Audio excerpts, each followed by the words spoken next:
हम रांची जेल में थे, आज मिलने गए थे। दूसरे के लिए गए थे, दूसरे के लिए एमपी बना दिए कांग्रेस पार्टी। हम लोग तो ही बन जाओ। और माननीय सोनिया गांधी जी को वहीं से टेलीफोन किया हमने। जेल में उनका कोई जेल मैनुअल का पालन नहीं करते थे। जेल मैनुअल में उनको होटवार जेल में झारखंड के अंदर खुल कर करके एक राजसी जिंदगी का अवसर मिलता था। कांग्रेस के नेताओं को, विश्वस्त नेताओं को फोन किया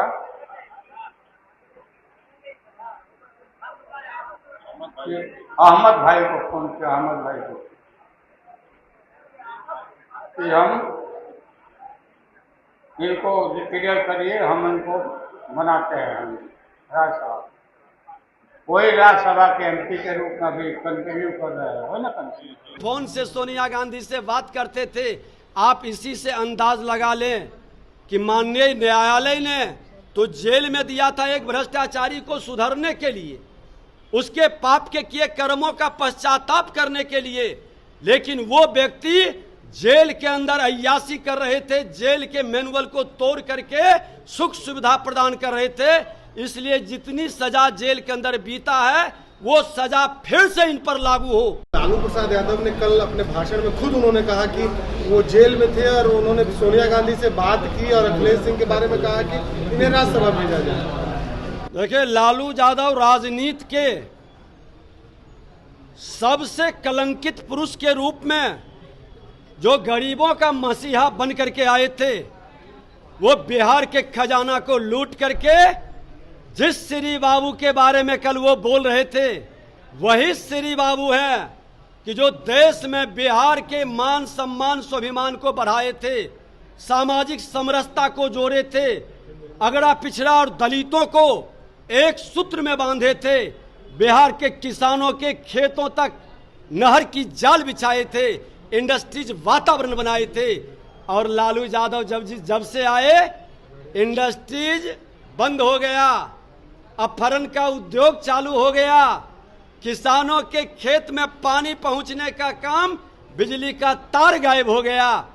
शेरी बाबू के सपना को तोड़ने वाले और जो कल कथा कर रहे थे कि शेरी बाबू के लोग नहीं आते हैं, अरे आपके जैसा भ्रष्टाचारी जो शेरी बाबू के वंशजों का नरसंहार करवा करके सबसे ज्यादा आपने रुलाया है उनके परिवार को, और उन्हीं के परिवार को नहीं, श्री बाबू पूरे बिहार के लोगों को अपना परिवार मानते थे।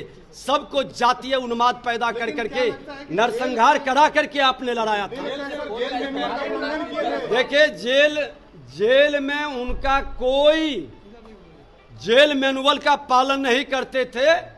जेल मैनुअल में उनको होटवार जेल में झारखंड के अंदर खुल कर करके एक राजसी जिंदगी का अवसर मिलता था, सारी व्यवस्था रहती थी। फोन से सोनिया गांधी से बात करते थे।